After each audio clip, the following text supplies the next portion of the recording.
Assalamualaikum warahmatullahi wabarakatuh. Bismillahirrahmanirrahim.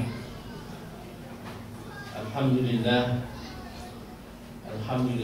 qail walladzi arsala rasulahu bil huda wa dinil haqq liyuzhirahu 'ala ad-din kullih wa kafa billahi shahida.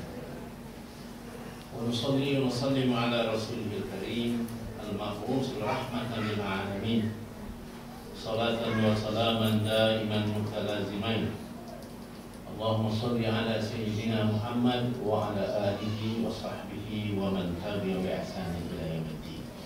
Amma ba'd. Terima kasih Tuan Pengurusi surau dan ahli jawatan kuasa, hadirin dan hadirat yang dirahmati Allah sekalian.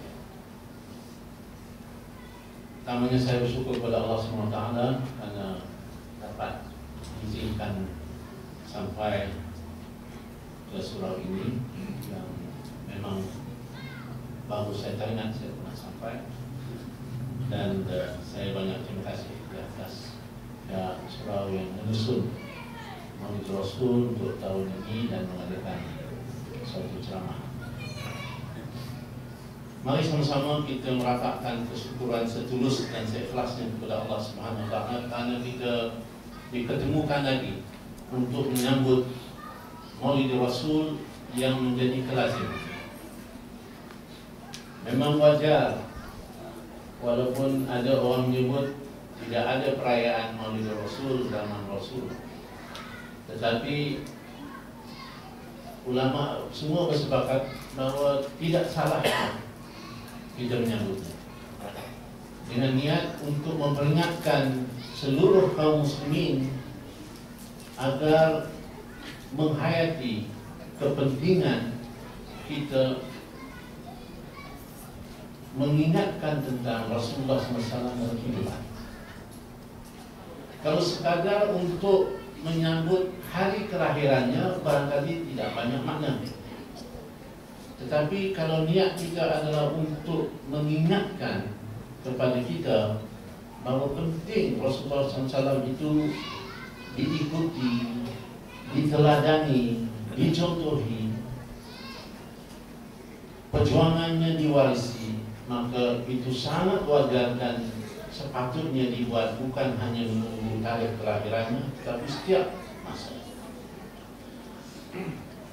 Oleh kerana itu saya pecahkan huraian saya ini kepada 2-3 tajuk supaya mudah untuk tuan-tuan dan puan-puan mengikuti kuliah yang saya sampaikan. Pertama, tajuk kecil yang saya nak sampaikan ialah Hajatul Insan ila Rasul, yang bermaksud hajat manusia kepada Rasul. Apakah hajat kita kepada baginda, dan kenapa kita yang berhajat kepadanya? Kita tahu bahawa insan ini, kita sebagai manusia dicipta oleh Allah, dianugerahkan fitrah. Apakah itu fitrah? Iaitu kecenderungan yang memang Allah tetapkan dalam diri kita.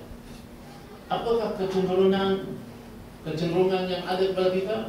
Yang pertama ialah kecenderungan untuk mengetahui apa yang disebut wujud al-Khaliq, untuk nak tahu tentang wujudnya Tuhan. Itu memang ada dalam sanubari orang Islam, orang bukan Islam, yang dikatakan orang manusia, memang akan ada. Siapa yang Tuhan kita? Siapa yang mencipta aku? Itu memang ada. Tak payah nak kita syarahkan. Memang orang yang hatinya itu tidak boleh menafikan bahawa pertanyaan itu akan menunjukkan hatinya. Yang kedua, kecenderungan yang ada pada insan ialah disebut sebagai ibadatul khaliq, iaitu kalau sudah benar kita tahu Tuhan itu ada, pencipta itu wujud, bagaimana kita nak menyembahnya? Apa kewajipan kita kepada Tuhan yang mencipta kita? Itu juga kecenderungan. Kalau sudah tahu Tuhan itu ada, tak cukup. Macam mana aku nak menunjukkan aku ini sebagai ciptaan? Dan yang ketiga, yang ada dalam sanubari kita, sama ada kita mendengar ceramah agama atau tidak, manusia nama Muslim atau bukan Muslim, akan ada fitrah yang dipanggil Al-Hayatul Munazzamah, iaitu ingin tahu bagaimana nak menyusun hidupnya, macam mana nak menguruskan hidupnya.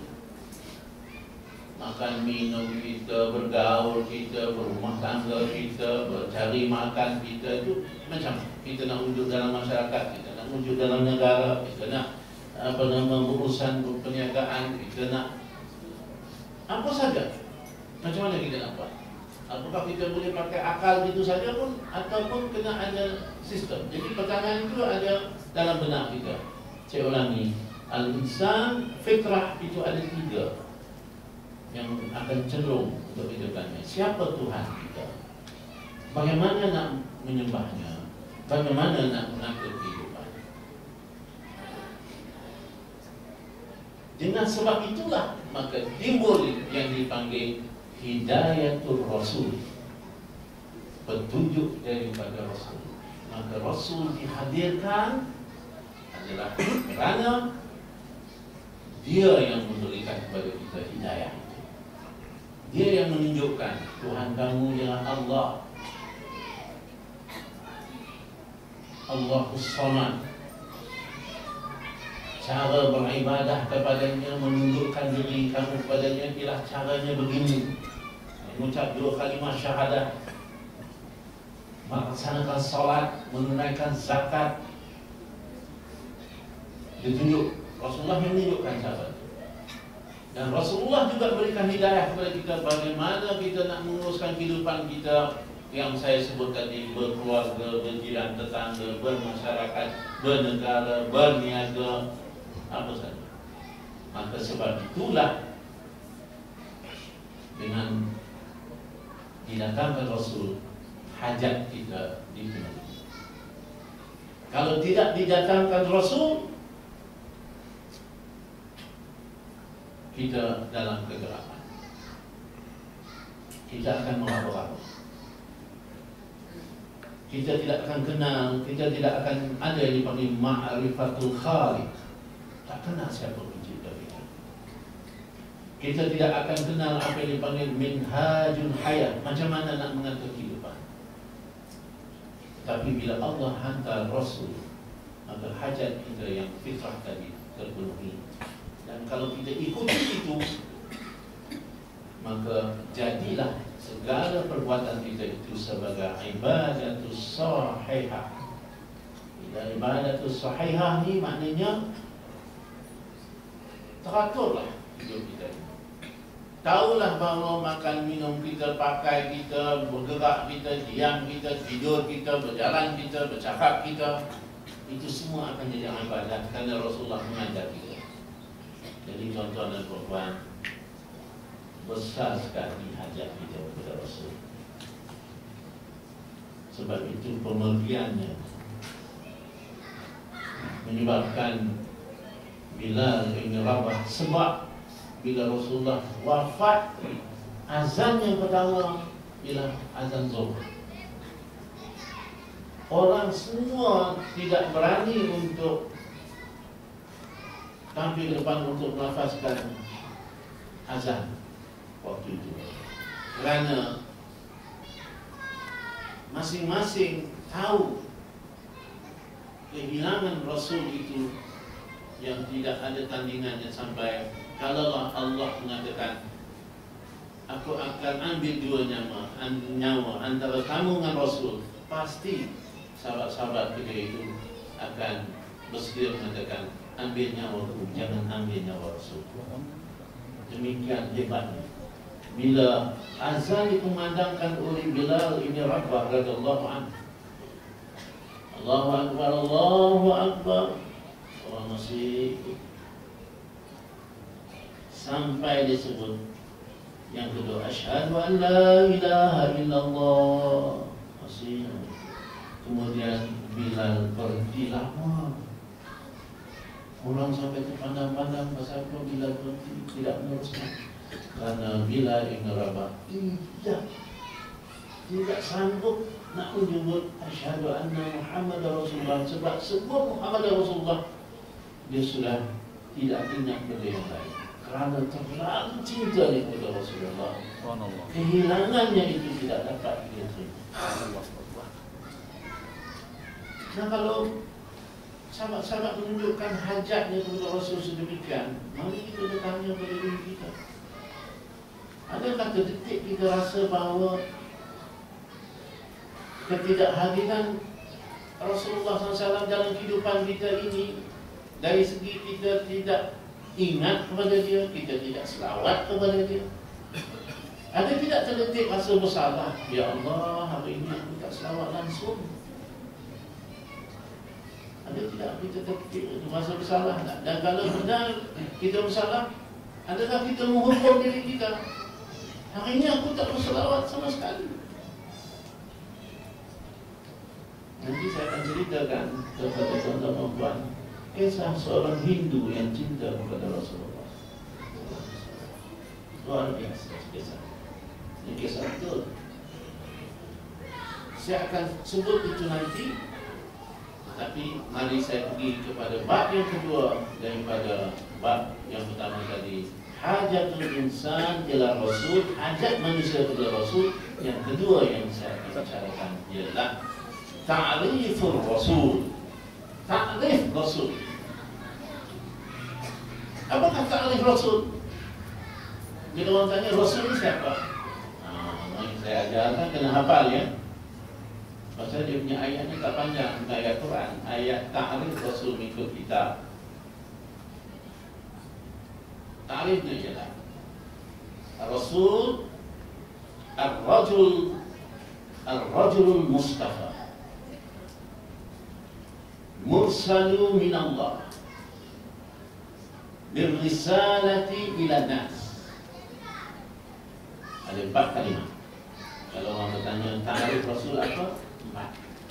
Pertama, Ar-Rijalul Mustafa,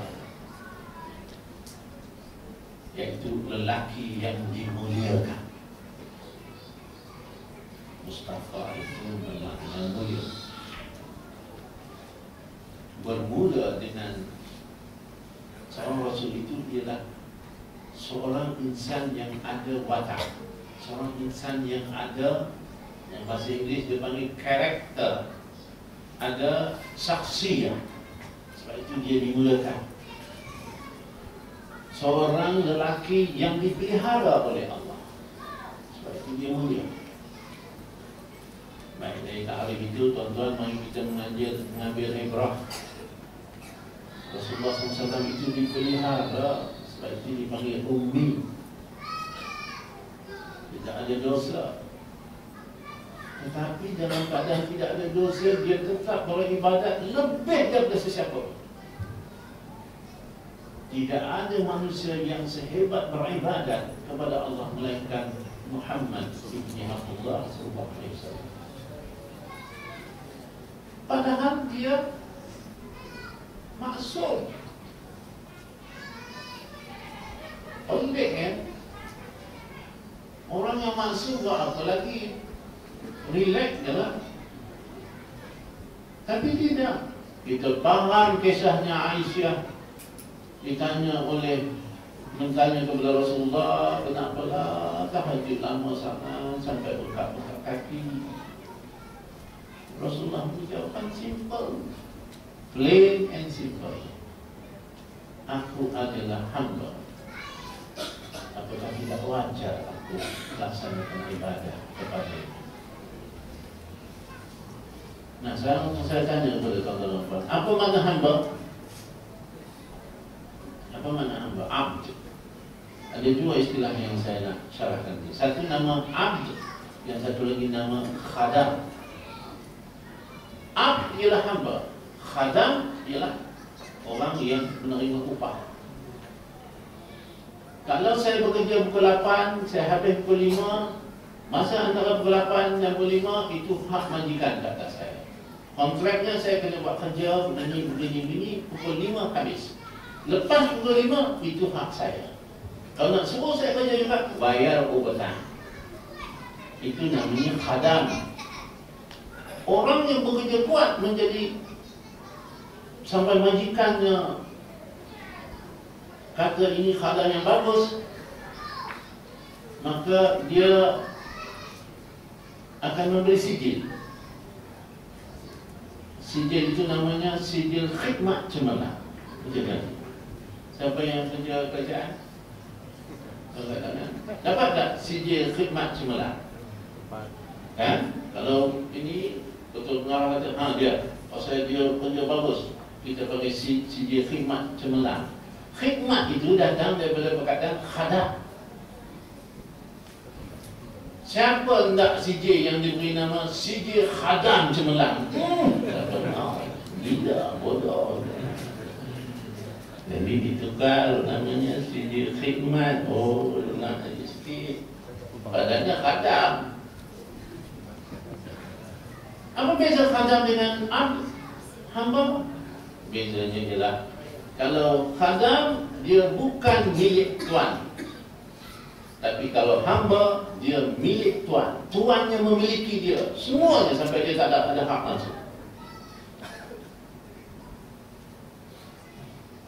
Maka kita dengan Allah bukan khadam. Kita dengan Allah ialah hamba.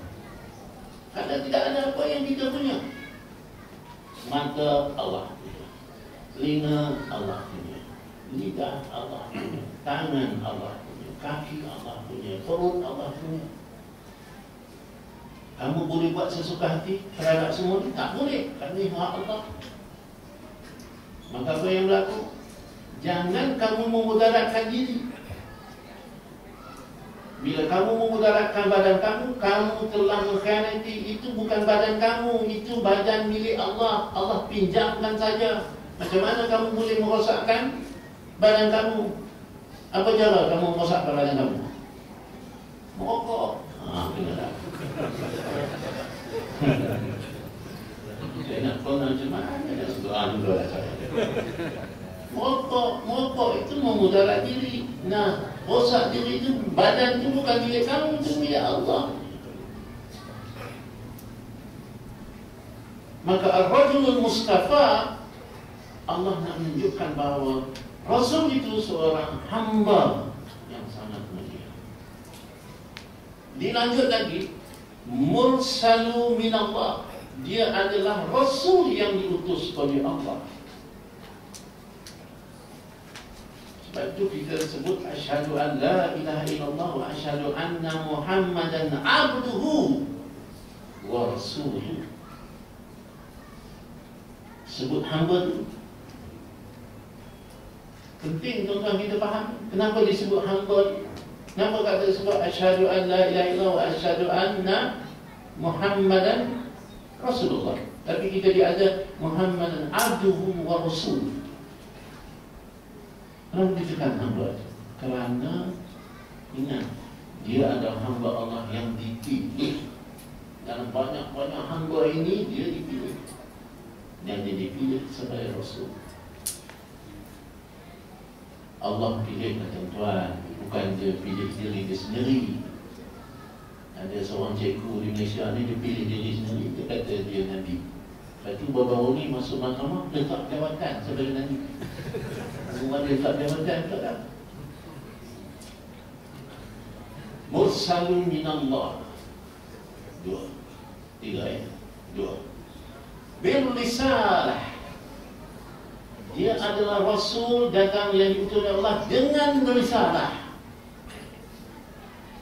Artinya dia diantar dengan message.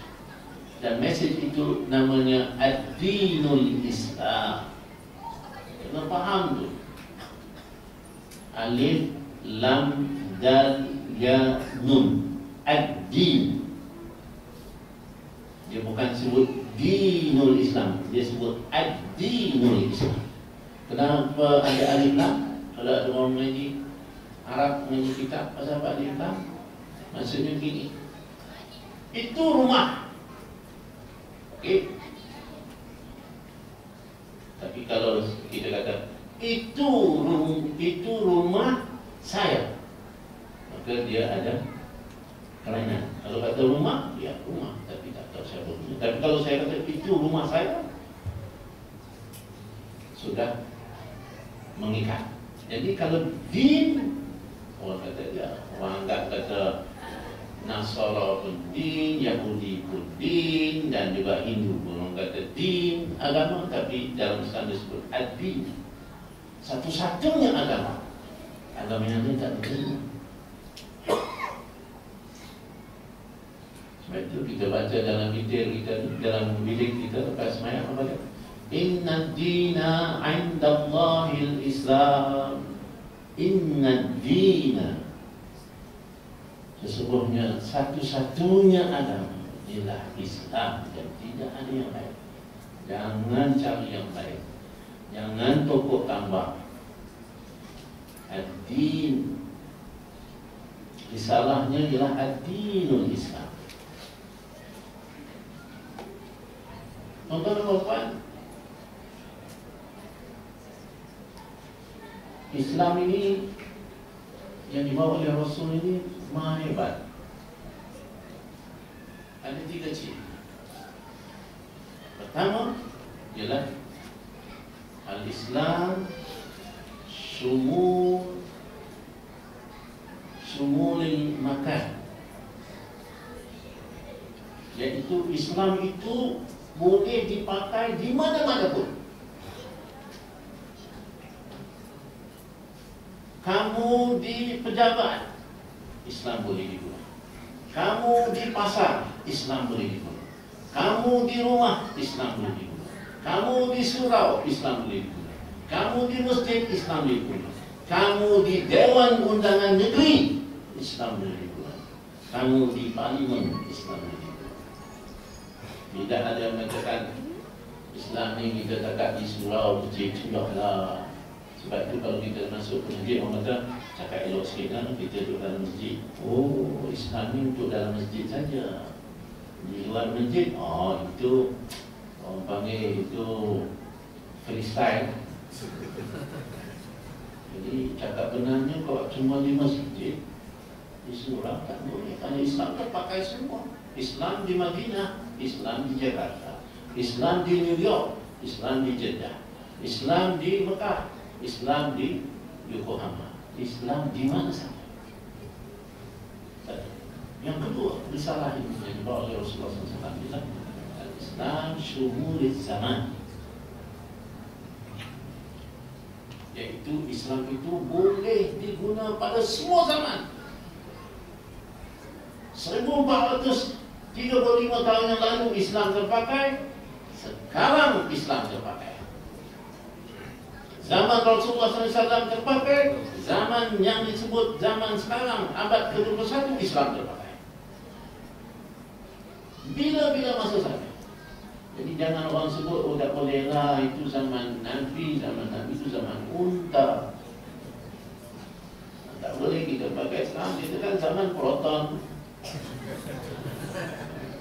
Zaman sekarang ni tak boleh lah sama. Ada orang kata begitu. Zaman dulu kan Rasulullah tidak ada pisau cukur, sebab itu janggut panjang mana Auzubillah. Dia tak bertaubat sampai hari ini orang yang cakap begitu. Sampai hari ini dia tidak bertaubat. Nak menyentuh, nak memomok-momokkan Rasulullah itu, ya Allah. Sahabat-sahabat, tuan-tuan, mendengar saja Rasulullah suka makan itu, dia berhenti makan yang lain. Aku nak makan yang itu saja. Kenapa? Kerana Nabi suka. Itu sahabat ini. Orang sini kuat makan cemikai. Ini muka cemikai. Rasulullah tiba-tiba didengari oleh sahabat suka makan cemikai.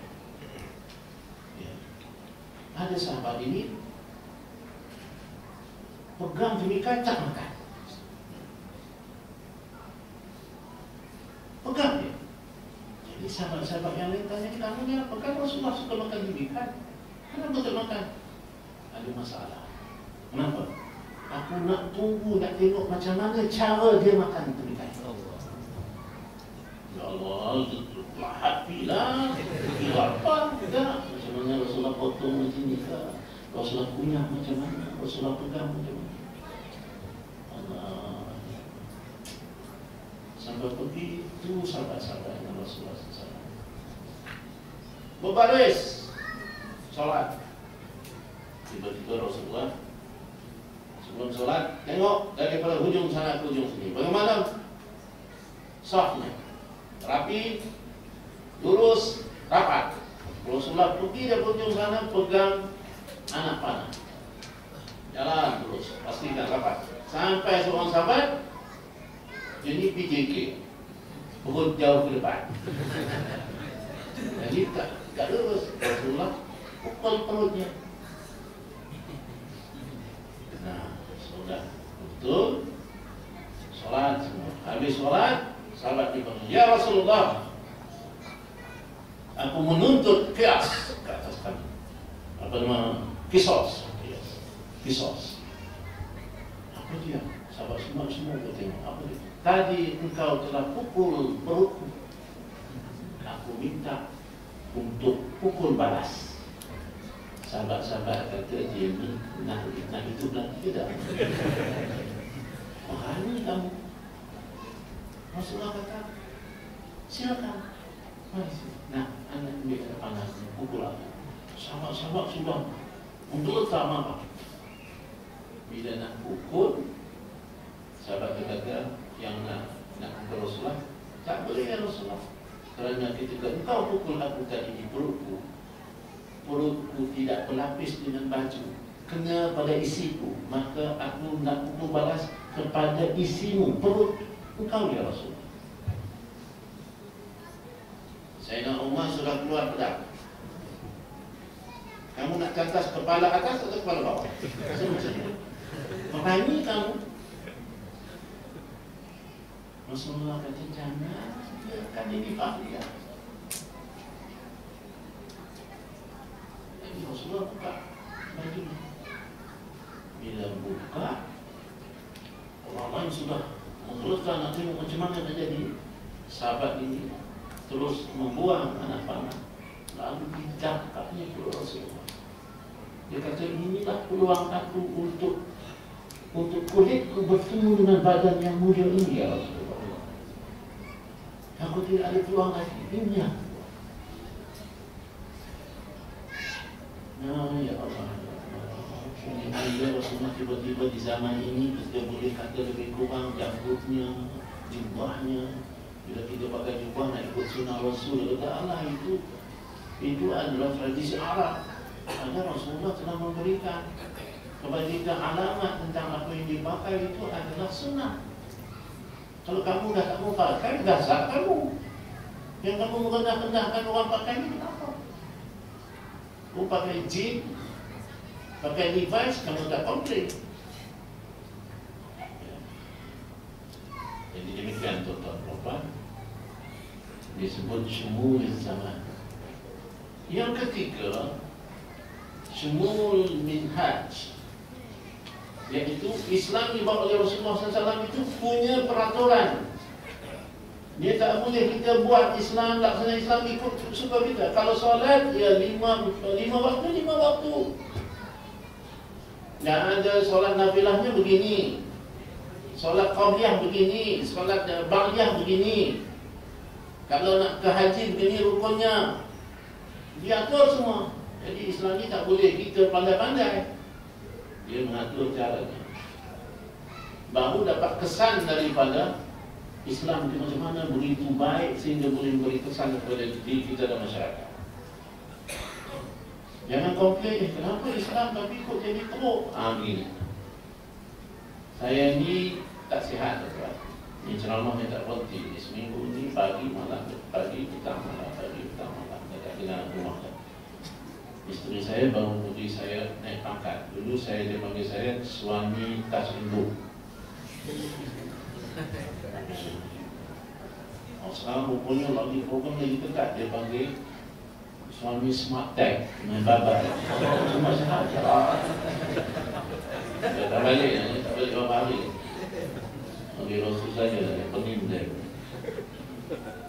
Jadi saya beritahu kepada isteri saya, tak sihat lah, kan bekalkan ubat. Ini doktor dah bagi semua, saya dia ubat. 3 biji sekali makan, 3 kali sehari.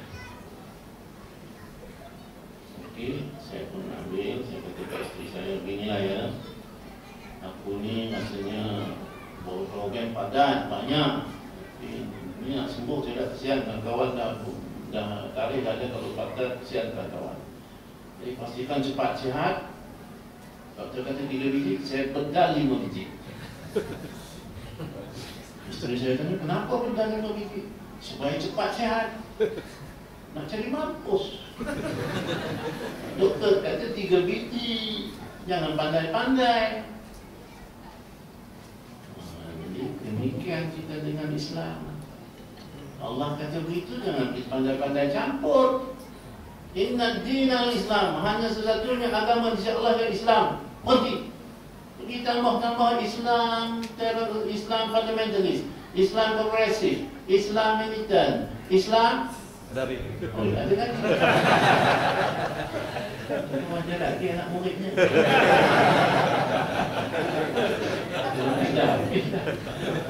Ditambah buat apa? Ini agama Allah. Yang dikatakan agama Allah itu al-yawmal akmaltu lakum dinakum wa atmamtu alaikum ni'mati. Atmamtu alaikum ni'mati. Disempurnakan akan nikmat. Sempurna apa makna sempurna? Tak perlu tambah, tak perlu kurang. Kalau dia perlu ditambah, maknanya tak sempurna. Kalau perlu dikurang juga tidak sempurna. Jadi Allah kata begitu, ya begitulah. Allah kata haram, haram. Allah kata halal, halal. Tak payah banyak soal. Ini bila kita kata majlis ini haram, kerana dia bercampur semua. Oh, ditanyalah, haramkan mana? Haramkan tiang ke? Haramkan khemah ke? Oh, pandai tanya pula. Al-haram bayyin. Haram itu jelas. Kenapa kita pandai-pandai? Kalau kita pandai-pandai, maka tidak mujarablah ubat tu. Doktor kata 3, bedal 5 buat apa? Habis. Okeylah, saya beritahu pada isteri saya, tak apalah. Kalau gitu, saya makan, doktor kata 3 biji, saya makan 2 biji. Saya kurangi pula. Tak boleh juga, sebab doktor sudah beri prescription. 3 biji lah, kenapa dikurang? Nah, kerana kita pandai-pandai menambah mengurang, itu sebabnya kenapa kita solat, zakat, puasa, haji, tapi anak-anak masih rosak. Itu pun dia punya masjid semakin banyak, surau semakin tambah. Kenapa anak-anak orang-orang Islam ni semakin teruk? Setiap 17 minit satu anak luar nikah. Orang Islam di Malaysia. Bunuh diri di Malaysia setiap hari 9 orang. 3 atau 4 orang adalah orang Melayu Islam. HIV sekarang ada 170,000 orang. 80% Melayu. Dadah ada 1.3 juta penagih dadah di Malaysia. Kalah UMNO, kalah PAS. Mujurlah mereka tak jadi buat parti politik. Parti penagih dadah se-Malaysia bertanding PRU 13. Habis kita menang semua. Sampai tak ada kampung, tak ada taman yang tak ada yang ada ni penagih dadah. Penuh. Haji tahu berapa pusat serundi di Malaysia? Berapa bilangnya pusat serundi? Ada bawah. Tak tahu. Oh. Jangan takut saya pun tak tahu. Baru jadi saya tengok, baru dapat maklumat 28 pusat serundi. Pusat serundi ini hanya jumlah boleh tampung 47,000 orang saja. Ini ada 1.3 juta. Ya Allah, tak mana. Ini semua biawak hidup. 28 pusat serundi Malaysia. Maktab berkeluar 23. Inilah Malaysia boleh. Saya cerita. Maktab berkeluar lebih sikit daripada maktab pusat serundi. kerana kita telah salah pilih formula. Allah dah bagi dah formula, yang kamu pilih yang lain pasal apa? Begini, ambillah ini apa nama? Okey, katalah ini dibuat oleh Panasonic, kilang Panasonic. Ada satu yang sebiji sama 100% dibuat oleh Sony. Nah, setiap benda ni dia ada buku panduan. Macam mana nak pasang, macam mana nak cas, macam mana dia ada kan? Kalau benda yang sama itu, tiba-tiba yang barang yang dibuat oleh Panasonic itu rosak, kita nak refer buku panduan mana? Buku panduan Panasonic, kan? Walaupun sama, kita tak boleh tengok yang Sony, kerana yang buat ini Panasonic. Jadi referlah yang Panasonic punya. Nah, saya bertanya, manusia rosak, nak cari ubat apa? Ubatnya di mana? Ubatnya ialah kembali kepada panduan pencipta, Al-Quranul Karim, yang pergi cari formula, bayar dekat Kanada, konsultan Kanada 5 juta nak buat kurikulum PLKN. Ambil pakar daripada Kanada, yang Quran tak mau. Maka tak jadi budak-budak kita masuk PKN. Yang semayang tak semayang juga. Jadi kita ni begitu sombong kita. Allah dah bagi formula, kamu pandai-pandai buat formula lain. Tak menjadi. Ada berapa ribu sekolah kita? Sekolah menengah ada dekat 2,000. Sekolah rendah ada sekitar 10,000. Ada berapa IPT? Ada 100, ada 60 lebih. Ada berapa mangkap tadi? 27. Campur semua. Ada berapa juta berapa kita? Saya nak tanya tuan-tuan. Pejam-celik kita tengok perikanan, tengok peramatan. Nak jadi banyak mana tuan-tuan? Budak-budak yang betul-betul menjadi insan saleh. Allah, takut kita. Padahal lebih canggih dah kita punya pendidikan ni. Jangan komputer ada, bagi seorang satu laptop. Patutnya budak tu tengok benda untuk nak buat kerja rumah, dia pandai Facebook, nge-face. Ya Allah Rabbi, apa yang masuk dalam Facebook? Hari ni makan laksa, campur laksa. Besok makan Allah Rabbi. Jadi kenapa kita memilih formula lain? Allah telah beri formula. Kita meraba-raba dalam kehidupan. Siapa yang tidak pernah naik kapal terbang? Katakan. Oi, orang kaya semua. Pertama saya naik kapal terbang ialah tahun yang lalu. Saya berpelumpur ke Pulau Pinang. Naik kapal terbang malam. Masa itu tambangnya RM68. Saya bayar, saya tanya ni berapa lama nak sampai? Dia kata dia bukan 1 jam cik. 1 jam ya. Saya punya niat, takkan aku nak duduk diam. RM68 1 jam. Tak patut kencing, saya masuk peran nak tengok bilik air macam mana. Saya berjalan keluar sampai Pramugari nak besar. Kata ni apa ni? Kata aku bayar RM68 nak duduk saja. Tak boleh lah, mudi lah. Lepas itu saya nak masuk tempat driver. Nak masuk tempat driver, dia tak bagilah. Saya kata jangan main aku. Jadi dia pun takut, dia tengok ini orang putih buaya. Dia kata apa? Dia kata pakcik tak masuk. Masuk saya tengok ada pemandunya, banyak pilotnya. Saya tengok tu, saya ucap tuan-tuan, saya lari duduk dalam kursi saya ambil kali kereta ni, saya ucap, saya beristighfar, saya macam-macam saya kata habislah, kata aku punya kakak ni lah. Pasal apa? Saya tengok driver terbang tu pegang steering, di depan tu cermin tu gelap. Apa?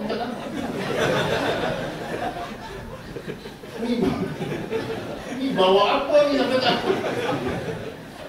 Kenapa betul dah? Seperti ya Allah, dia nanti. saya jadi bodoh sendiri. Dia kata, ya Allah, apa dah bodoh kan? Di depannya kan macam-macam bulat-bulat tu. Salah satu namanya kompos kan. Jadi dalam gelap tu tak nampak apa. Di udara sana. Dia ada ilmu penerbangan je lah.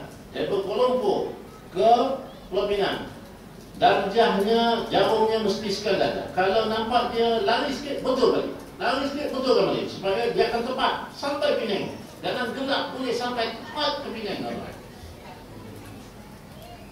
Masa dipandu tadi, kapal terbang 700 km ke sejam bukan boleh break.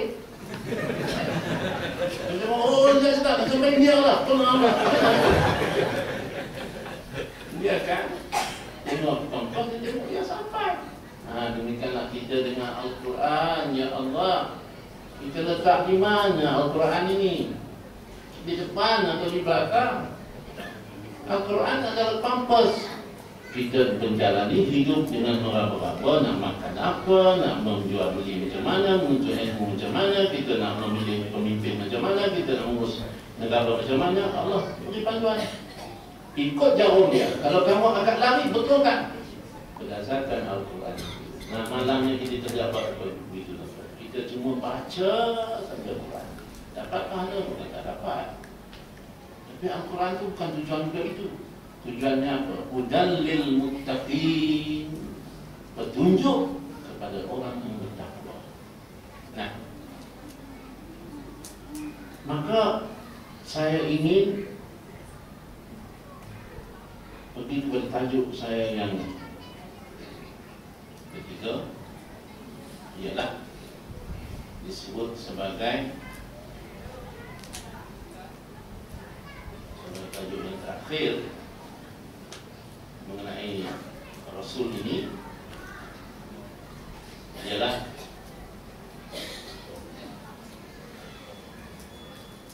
wajibuna nahwa Rasul. Wajibuna nahwa Rasul. Saya mula tadi hajatul insan ila Rasul. Yang kedua saya telah syarahkan ta'riful Rasul. Dan yang ketiga yang akhir saya akan syarahkan ialah wajibuna nahwa Rasul. Apa maksudnya? Kewajiban kita terhadap Rasul. Ada 9. Pertama, wajibuna nahwa Rasul.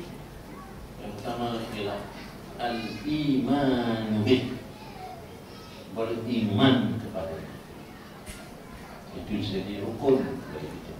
Tidak beriman kepada Rasul, kosong. 6 tolak 1 bukan 5. Rukun iman ada 6. Kalau kita gugur 1, kosong. 6 tolak 1 kosong, 6 tolak 2 kosong, 6 tolak 3 kosong. Jangan ada 1 gugur. Salah satunya adalah al-iman Rasul. Jadi kewajiban yang utama ialah al-iman bih. Yang kedua ialah mahabbatuh, atau mahabbatuhu, iaitu mencintainya. Saya telah lafazkan tadi tentang kecintaan Rasul, para sahabat luar biasa. Si ibu melihat angkatan perang daripada Badar sudah balik. Peperangan Uhud. Ditanya oleh seorang ibu, anaknya 3 orang yang ikut perang. Datang awal sampai, orang pertanyaannya ialah bagaimana keadaan Rasulullah. Datang orang kedua, pertanyaannya tetap bagaimana keadaan Rasulullah. Anak yang ketiga patutnya ditanya juga, orang yang ketiga itu dan tetap bertanya bagaimana keadaan Rasulullah. Orang pun heran, anak kamu tak tanya langsung. Dia kata, harga anakku tidak ada bandingan dengan harganya Rasulullah SAW. Kalau ada barang satu sedikit saja tercalar pada badan yang mulia itu, aku sanggup memohon kepada Allah, ya Allah, gantikan duka itu dengan nyawaku.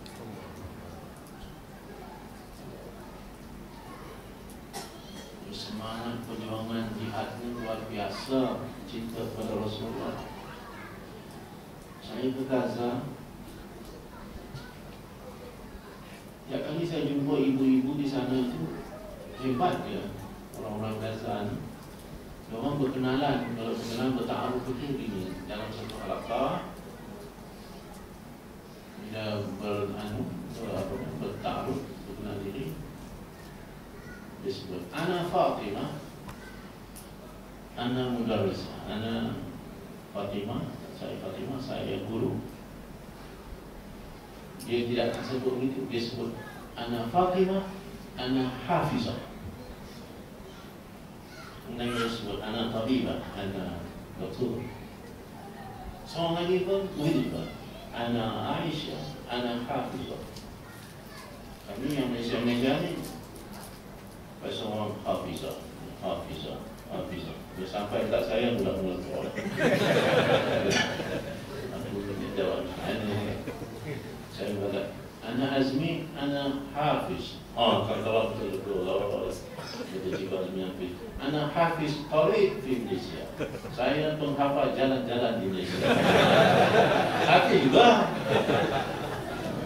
Jadi bila saya kenalkan itu, ya Allah, aku ni Rasul. Itu sampai macam itu. Ada perubahan di kalangan anak-anak. Mereka hafaz Quran 30 juz dalam tempoh 2 bulan. Itu orang biasa. Budak-budak 15 tahun, kalau tidak habis Quran, itu tidak dianggap budak yang bagus. Jumpa habis. Mereka menghayati sungguh. Begitu saya sampai di satu masjid, ada majlis ihtifal.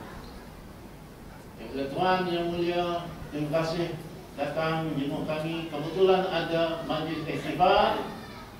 Marilah Tuan uji anak-anak kami. Tuan sebut mana-mana ayat. Nanti anak kami akan sambung. Jadi saya betul insya-Allah. Takkan saya kata, Allahu Akbar. Nampak forman itu yang dia Allahu Ahad juga. Jadi saya berfikir apa dia teringat kekurangan saya ni sikit-sikit apa-apa.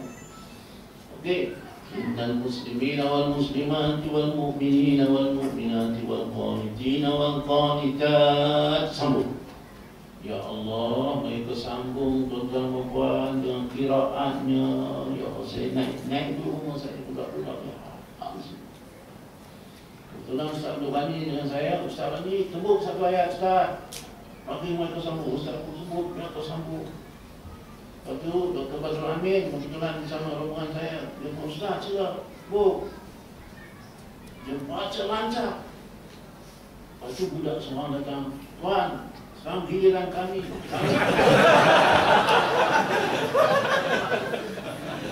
Kami tunggu Tuan sambung. Saya kata nak ni berotak. Masa bila tak keluar.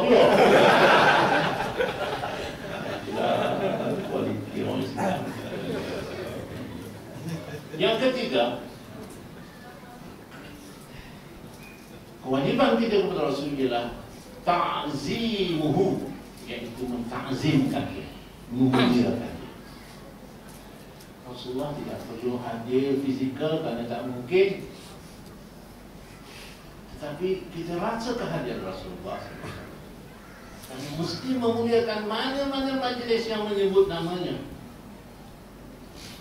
Mesti melatih anak-anak